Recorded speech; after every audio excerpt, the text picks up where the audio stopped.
안녕하십니까. 한의학입문TV 강의를 맡은 한의사 이한영입니다. 예, 반갑습니다. 오늘은 지난주에 허사의 상대적 개념인 실사에 대해서 강의하겠습니다. 허사보다 실사의 표기가 더 어렵다. 즉 허사로 표기한 것이 추상화라면 실사로 표기한 것은 구상화라고 비교할 수가 있습니다. 이 문제에 대해서 아주 재미있는 한비자에 나오는 고사를 통해 가지고 그 차이점을 한번 알아보겠습니다. 이게 이제 한비자에 나와 있는 아주 재미있는 이야기인데 아주 시사하는 바가 큽니다. 그러니까 우리 한의학하고는 무슨 전혀 관계도 없는, 어떻게 보면 우화 같은 얘기로 들릴 수가 있는데 깊이 생각을 해보면은 우리의 아픈 점을, 폐부를 찌르는 그러한 내용을 담고 있습니다.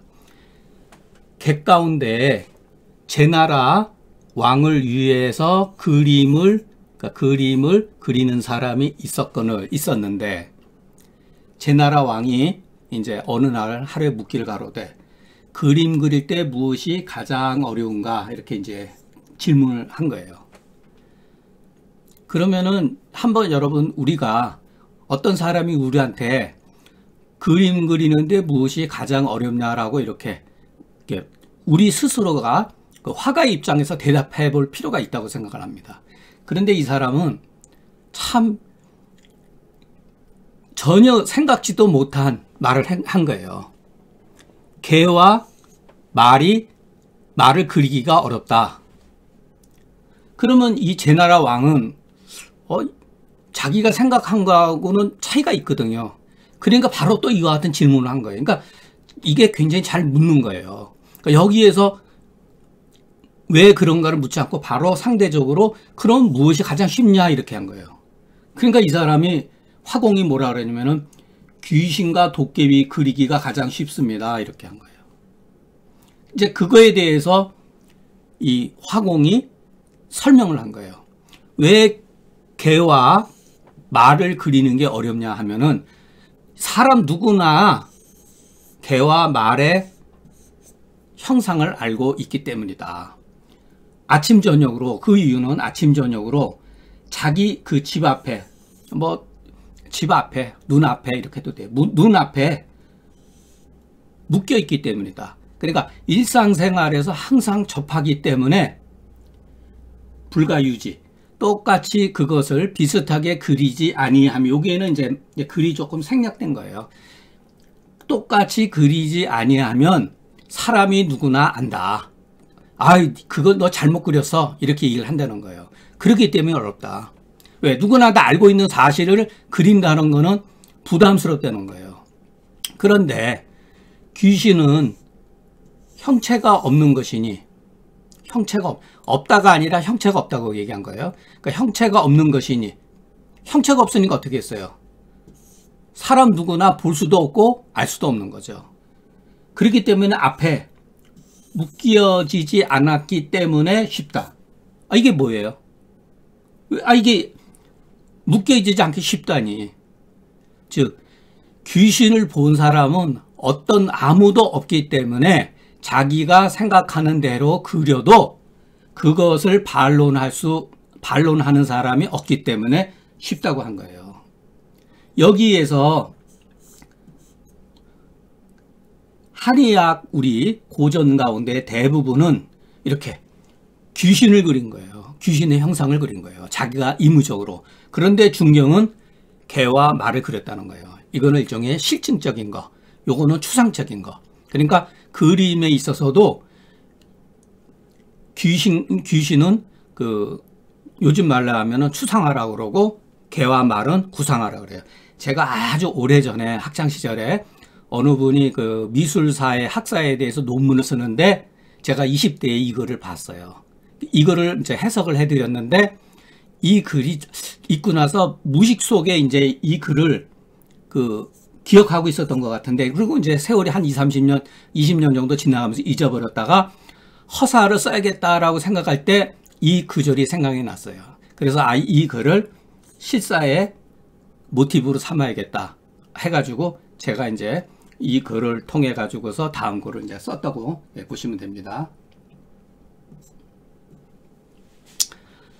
자, 오래전에 수천 년 전이라는 건 뭐 그냥 오래전에 이렇게 유인 사람이 있다가 아니라 일종의 이럴 때는 가정법이에요. 약간 가정.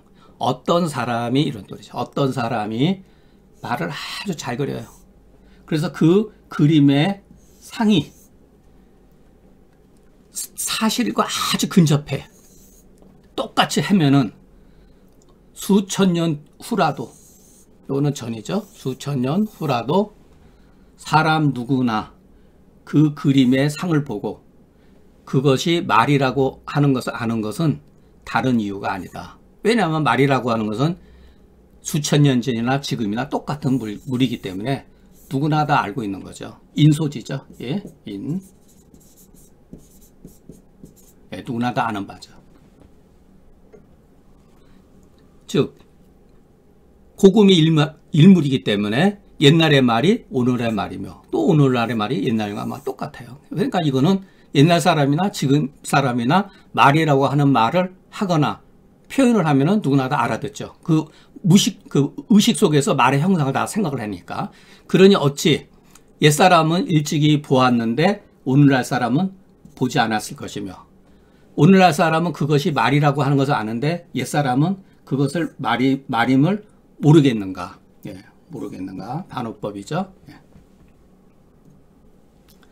예로부터 오늘날까지 말의 그 형상을 알지 못하는 자 세상에 없으니 이와 같은 이유로 이렇게 제가 가정법이라 그랬죠. 일유를 할 때 만이 조금이라도 이런 소리예요. 단서예요. 조금이라도 말의 형상을 갖추지 못하면 사람 누구나 모든 사람들이 그것이 말의 상이 아님을 알 것이니 어찌 비마지상 말이 아닌 상으로서 세상 사람들의 눈을 기만하겠는가. 예, 기만할 수 없죠. 아, 저게 무슨 말그림이야. 말도 안 돼. 전 뭐야 저거. 말도 아니고 저 기린 같기도 하고 아닌 것 같기도 하고 이렇게 되죠. 비마지상으로 만약에 그러면은 사람들이 다 아는 거죠. 속일 수가 없는 거죠. 예. 반면에 또 오래전에 어떤 사람이 말을 그렸는데 그 말의 그림이 머리는 귀신 같고 몸은 말처럼 잘 그렸어요. 그래서 그걸 보니까 말 몸에 귀신의 머리를 한 형상과 같단 말이에요. 약간 의심스럽죠. 그 몸을 보면, 몸뚱아리를 보면은 그것이 말인 줄을 알겠는데 그 머리를 보면 도대체 저게 무슨 동물인지 알 수가 없다는 거예요. 예를 들어서요.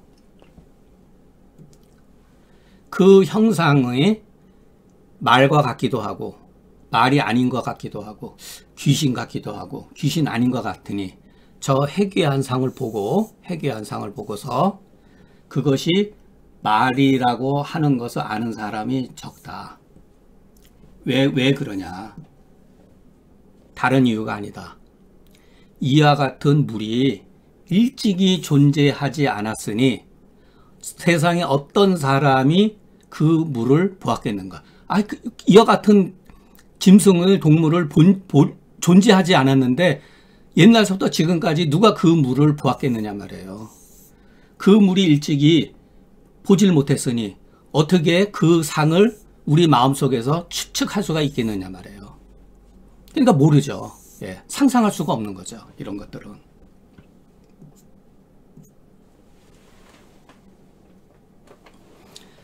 만약 마체의 귀두의 상을 보면은 요거는 이제 비도, 뭐뭐뿐만 아니라 또 비유, 불특, 불시, 불체 이런 식으로 또 다 똑같은 용어예요. 그러니까 오늘날 사람의 의혹이 더욱 깊어지는 것뿐만 아니라 이렇게 해석을 하는 거예요. 비록 이 당시 수천 년 전에 이것을 그렸던 그 당시의 사람일지라도 그 의혹됨이 이거보다 더 심함이 없다. 왜냐하면 제가 처음에도 말씀드렸잖아요. 옛날 사람이 보고 경험되어지는 것은 오늘 사람도 보고 경험되어지는 것이지 옛날 사람이 이해하고 경험되지 못했던 것을 하면 오늘날 사람도 마찬가지예요. 그러니까 마체, 귀두와 같은 동물이 일찍이 존재하지 않았기 때문에 그 상을 본 사람이 없는데 오늘날 사람이 의혹이 품는 거나 옛날 사람, 그 그림을 그렸던 당시의 사람도 이게 뭐야, 이렇게 해괴망측한 동물이 있을까? 이렇게 다 의혹을 품는다는 거예요.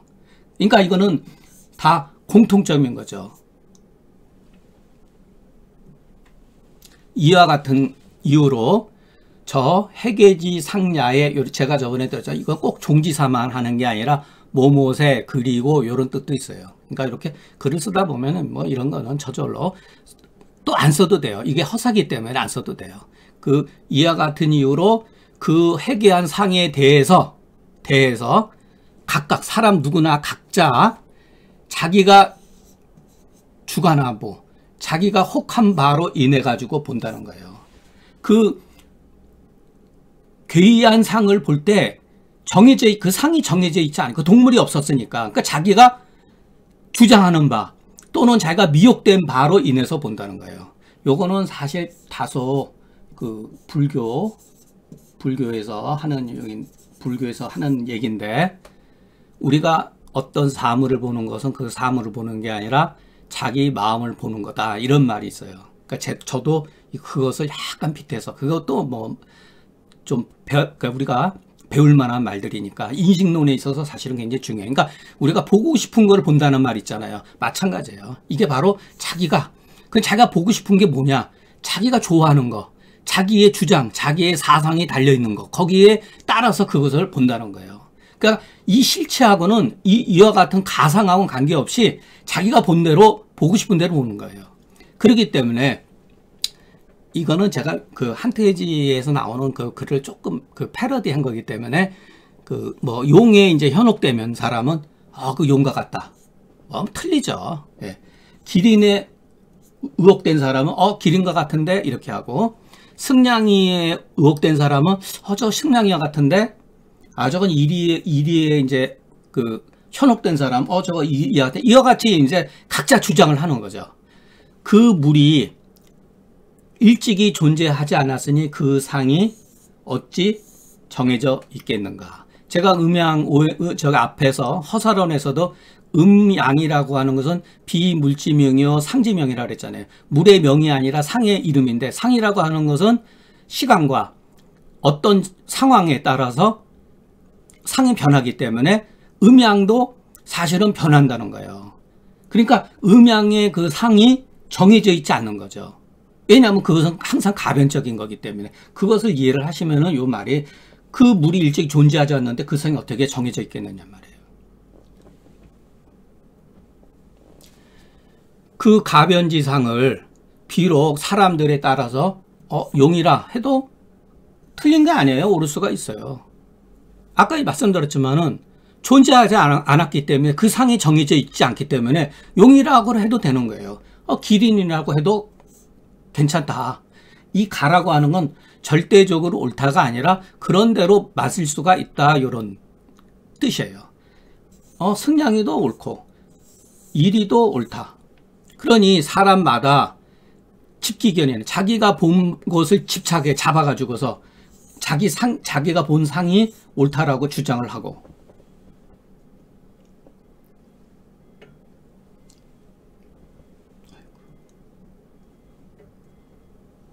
주장하기를 이 상은 용이다, 기린이다, 승냥이다, 일이라고 하니 필연 자기가 본 바는 옳다 하고, 다른 사람이 본 것은 그러다고 하니 그 무궁한 혼란의 원인이, 요 소위는 이제 원인, 이유, 이렇게 과연 그 상을 그린 사람에게 있는가, 아니면 그 상을 본 사람에게 있는가.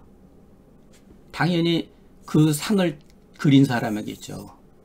그러니까 현재 우리가 고전을 보는 입장에서 우리가 그 고전에 대한 혼란을 겪은 것은 우리는 그 상을 본 사람이기 때문에 우리의 잘못이 아니라는 거예요.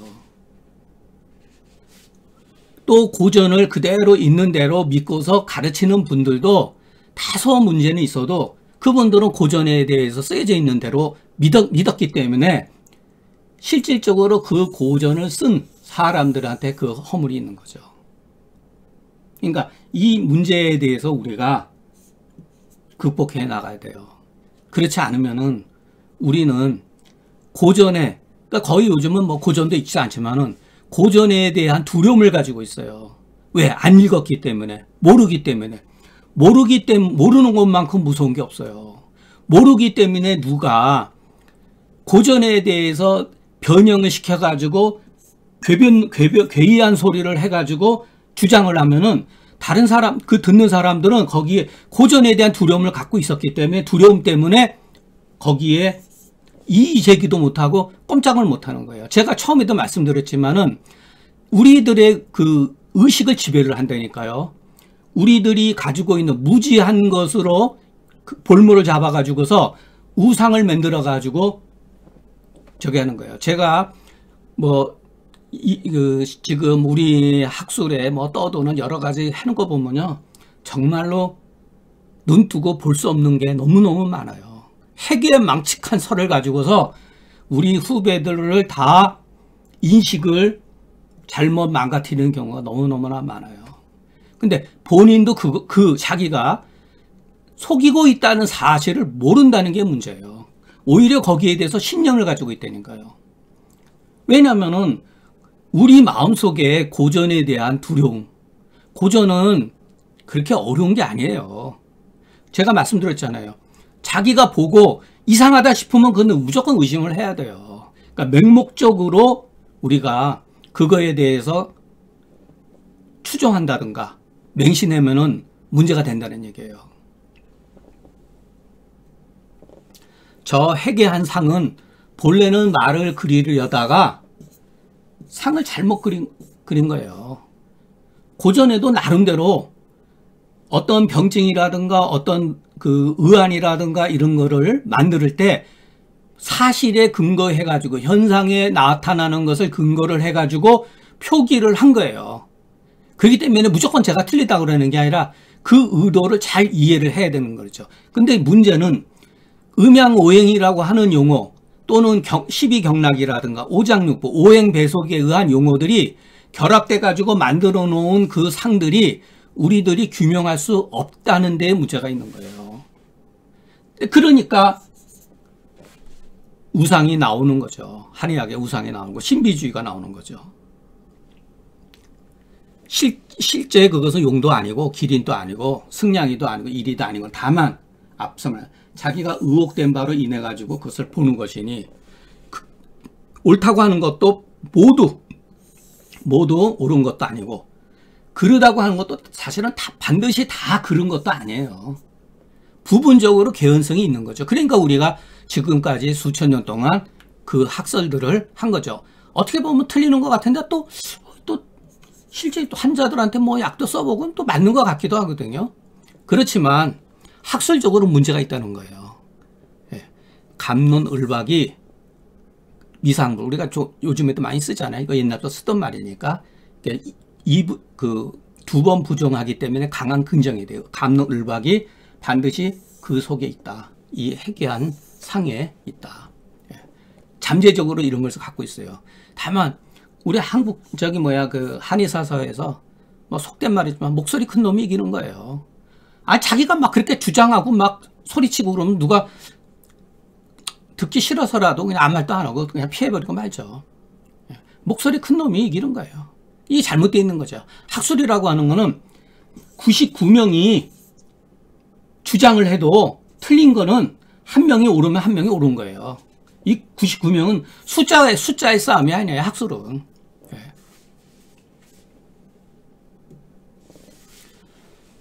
이와 같은 상도 마체 귀도와 같은 반은 맞고 반은 이상한 그와 같은 형상도 무궁한 의혹을 반드시 야기시키는데 하물며 온 몸 전체가 귀신과 도깨비와 같은 상에 있어서야 그러면은 어마어마한 혼란을 불러일으키죠. 이와 같은 용어가 굉장히 많거든요. 불행하게도 이와 같은 혐의가 우리 의학에 있으니 세상 어떤 사람이 장차 바로 잡겠는가? 누가 잡겠어요? 내가 들으니 중언이 혈안거든.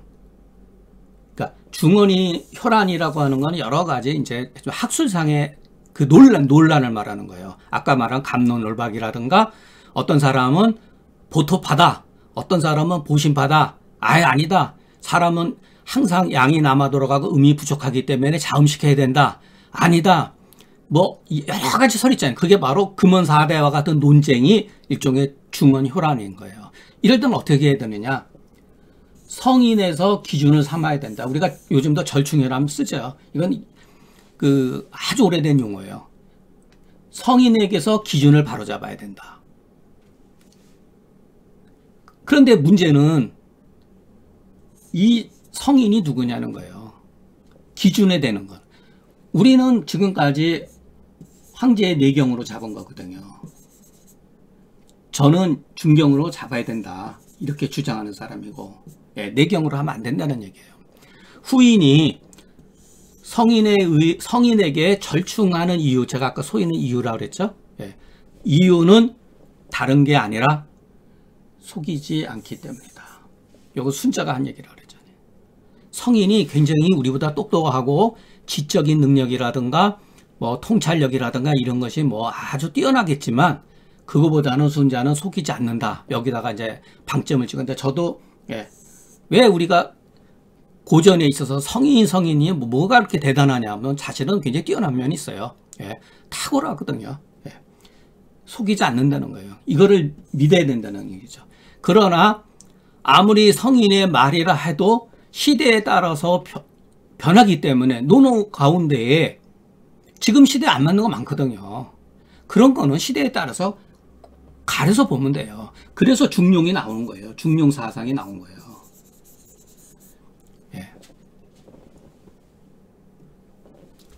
우리 한의학 학술 연원에 있어서 천재지간에 속이지 않는 것은 오직 중경 문자다. 제가 굳이 중경이라고 하지 않고 중경 문자라고 한 거예요. 구체적으로. 우리가 볼 수 있는 것은 중경서고 중경서에 나타난 문자거든요. 그러니까 우리가 요거에 대해서 처음에도 말씀드렸지만은 문자가 굉장히 중요한데 한국사에서는 조선시대에는 이런 걸 학술로 인정을 안 했어요. 주자 철학에서 의리학으로만 한 거죠. 그렇기 때문에 해석상에 많은 문제가 있어요.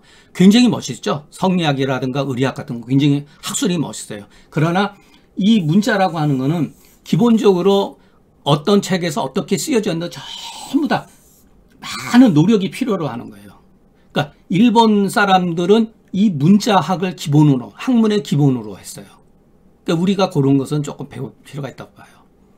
그러면 중경서에서 가장 큰 뜻은 뭐냐?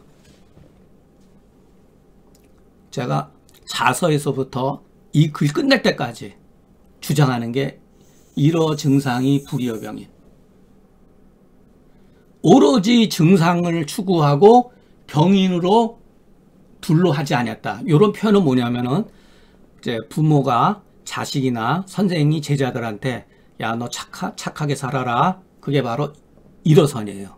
그리고 그 이면에는 착하게 살아라 이 이면에는 너 나쁘게 거짓말하면 안 된다라는 뜻이 내포되어 있죠. 그러니까 일어선만 얘기해도 되는데 더 강조하기 위해서는 일어선이 불리역 이렇게 표현하는 거예요. 그러니까 중경서의 대의는 오로지 증상만 얘기했다. 병인에 관한 것, 이 증상에 대한 병인을 규명하지 않았다. 이게 중경서가 어렵고 우리가 이해를 못하고 중경서 성무기 주의 이후로 한 1000여 년 동안 중국이나 일본에 막론하고 수천 권의 해설서가 나오게 된 이유가 바로 이 문제 때문에 생겼다라고 저는 봐요. 이거에 대한 각자의 해석이 다른 거거든요. 증상은 보이는데 병인이 안 보이는 거예요. 그러니까 여러분이 이제 이 문제에 대해서 고민하기 시작해야 된다는 거예요. 그러면은 증상이 뭐냐? 증상이라고 하는 거는 제가 그랬죠. 이 증이라고 하는 건 증거라고. 증거는 수천세 후라도 누구나 다 똑같이 볼 수 있는 상이다, 증거다. 그런데 병인이라고 하는 거는 예로부터 지금까지 사람 누구나 똑같이 얻을 수 있는 이치가 아니라는 거죠. 그렇잖아요. 어떤 증상을 보고 처방을 내는데 사람이 다 틀려요. 고방했던 사람도 다 틀려요. 왜? 병에 대한 관점, 증상을 보는 병에 대한 관점이 다르기 때문에 그런 거거든요. 그러니까 같을 수가 없는 거예요. 이게 이제 어려운 문제죠. 자, 우리가 이제 굉장히 많이 쓰는 용어들을 한번 이제 빗대어서 담걸두통, 신호요통, 기어현운, 허로해수 이러한 그 문구 가운데 두통, 요통, 현운, 해수는 증상이에요. 그러니까 실체라는 거예요. 실체의 모습. 담골, 신호, 기어, 허로는 병인이에요. 가상이에요. 추정이라는 거죠. 이게 절대적인 옳다 할 수가 없는 거거든요. 누군가 이와 같이 해석을 한 거죠. 그렇기 때문에 증상물자는 이게 바로 실사예요. 실사를 기대하지 않아도 저절로 실사가 되는 거예요. 두통이라고 하는 용어는 요통이 될 수가 없어요. 실사는 한 가지밖에, 실사는 이미 두통이라고 하는 이름은 두통이라고 하는 상에 국한되어 있지 현운이 되거나 해수가 될 수가 없는 거죠. 이름이 하나에 묶여 있는 거니까. 그러나 담거리니 신호는 벌써 굉장히 포괄적인 용어가 되잖아요. 구체적으로 이게 무엇을 뜻하는지 정확하게 사람마다 느낌에 따라 다를 수가 있잖아요. 신호라는 것도 그렇고 기어라는 것도 그렇고. 그러니까 병이 문자는 허사를 기대하자 저절로 허사가 될 수밖에 없어요.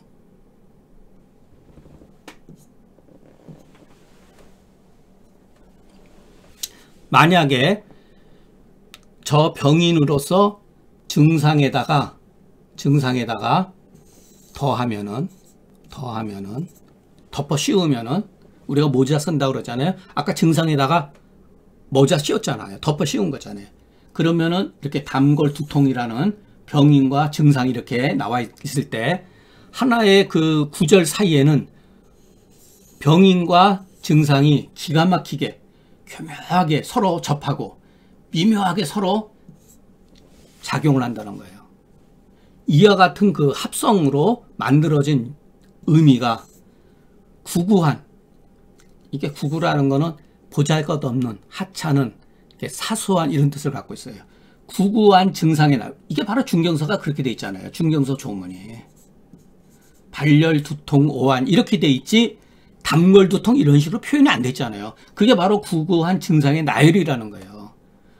그러니까 이와 같은 거는 이거보다 우수하다는 거죠. 우리가 보면 굉장히 뛰어난 용어거든요. 그러니까 새로운 의식 체계가 중경사후 이와 같은 경우는 전부 다 금원사대가 이후에 나타난 이 개념들인데 중경시대에 없었던 새로운 방법론이 나타난 거예요. 그러니까 우리는 이런 것을 구별을 못하는 거죠. 지금까지. 그러니까 새로운 그 인식론이 나타난 거예요. 어떻게 보면 굉장히 뛰어난 거죠. 예, 뛰어나죠. 그런데 청고의 중경은 어찌해서 허사를 취하지 않고 저 같은 실사를 취했는가?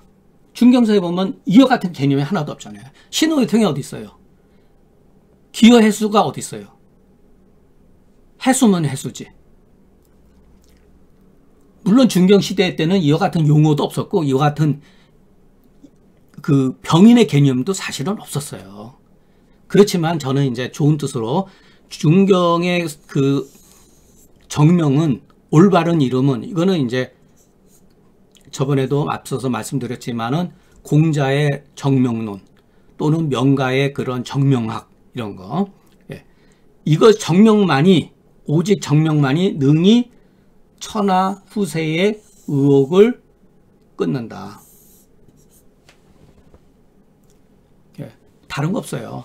우리는 바로 수천 년 동안 오랫동안 내려온 의혹 속에 살고 있는 거예요. 이런 거를, 이게 뭐가 차이가 있는지 일단 구별을 못 해요. 그 생각도 못 하는 거예요. 어떻게 보면은. 왜 이와 같은 용어가 나타났는가? 물론 나타날 수밖에 없으니까 나타난 거죠. 그러다 보니까 이 정도까지만 해도 그래도 받아들일 수가 있죠. 이거보다 나중에 가면 더 많은 용어들이 나오니까 이제 문제가 발생이 되는 거죠. 자, 오늘 강의는 여기서 마치겠습니다. 다음 시간에는 중경서 조문에 보이는 그 병인의 개념이 그 후인의 의안이라는 사실과 중경의 구체적 빌법은 무엇인지 알아보겠습니다. 예, 경청해 주셔서 감사합니다.